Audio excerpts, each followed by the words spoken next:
Welcome back to the 5th season of Corey Rereads. Now, I've read Mouse's first Halloween already, and now it's time to read the second book of the day is The New Puppy. This is a story about a girl named Anna who wanted a dog, a sheepdog that is, until he found a dog. His brother wanted to be a dog, pretended to be one, until she needed a real one. And that's what that story really is all about. And here they are. Let's get started with reading. Here we go. The New Puppy. Story by Lawrence ANHOLT. Pictures by Catherine ANHOLT.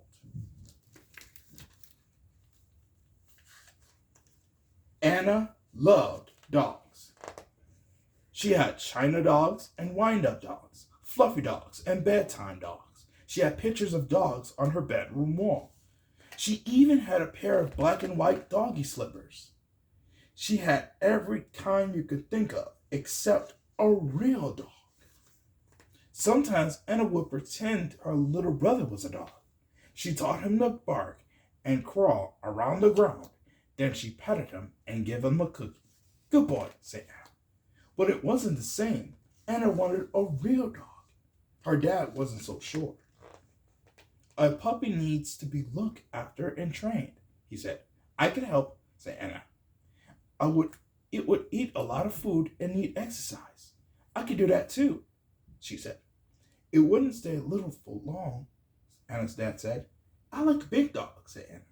You couldn't change your mind and get rid of it. I know, said Anna. It'll be part of the family. Wherever she went, Anna looked at dogs. She tried to decide which kind she liked. Some were too long, too tall, too loud, too sleepy, too neat, too hairy, too large, too small, too spotty, and some were just too silly. One day, Anna and her dad and brother went for a walk in the countryside. They saw a field full of sheep and a farmer with a black and white dog. Suddenly, the dog ran across the field and began chasing the sheep through a gate. Look at that dog go, said Anna. That's my sheepdog, said the farmer. She helps me on the farm. I wouldn't mind a dog like that, said Anna's dad. Well, come and look in here, said the farmer, opening the door of a shed. Inside were 6 of the sweetest puppies Anna had ever seen. The farmer told Anna their names. Teeny, Tiny, Tony, Topsy, Tiger, and Tess. They will all need a home, said the farmer. Well, I think we could give one of them a good home, don't you, Anna? Said her dad. Anna didn't know which one to choose. They were all so cute. Then one of the puppies chose her, the roundest, fattest, happiest of them all, and waddled across and licked Anna right on her nose. That's Tess, said the farmer, laughing. I think she likes you. Yes, Anna said with a smile, and I like her. You'll be one of the family, won't you, Tess? But Tess was still too small to leave her mother, so Anna had to wait a few weeks. It seems like a long time, but Anna and her brother got everything ready. They found a bowl and made a bed by putting an old blanket into a cardboard box. At last, the day came. Anna and her dad brought the puppy home. At first, Tess slept most of the time. She ate lots of warm food and made puddles on the kitchen floor. But everybody loved her. Then she started chewing things. Her blanket and her cardboard box, the rubber gloves and the carpet, the plants, and even Anna's brother. Bad dog, said Anna, holding her shoe school book. You can't eat the whole world. Anna and her dad went to the pet shop to buy a proper bed for Tess and something that she could chew. There were all kinds of interesting things for dogs. Collars, leashes, toys, whistles, biscuits, bones, combs, brushes, shampoo, vitamins, rubber toy, and even a little coat. Finally, they chose a big red basket and a squeaky teddy bear. But when Anna and her dad got home, Tess wasn't there. They searched everywhere, At last, Anna found Tess in her bedroom.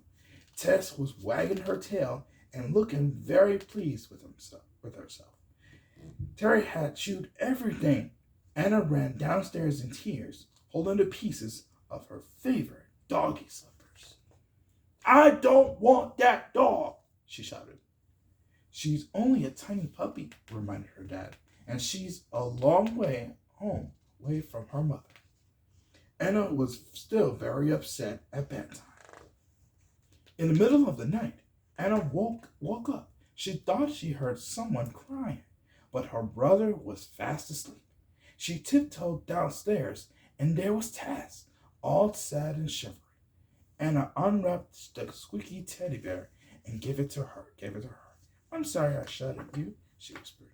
I'll be your mother now. When Anna's dad came down from breakfast, he found Anna and Tess fast asleep in the new red basket. Tess didn't stay tiny for long. She grew and grew and grew, and soon she was one of the family. Anna loves dogs. She had tiny dogs and wind-up dogs, fluffy dogs and bedtime dogs. She has every kind you can think of. She even has a pair of chewed-up doggy slippers. But best of all, Anna has a real dog. The end. That was an amazing book. And I hope you're going to like it too. And when we come back to the 5th season of Corey Reads, I like to read the 3rd and final book, Peanut Butter and Jelly, a play rhyme, illustrated by Nadine Bernard Westcott. And a recap of today's show, when the 5th season of Corey Reads gets back.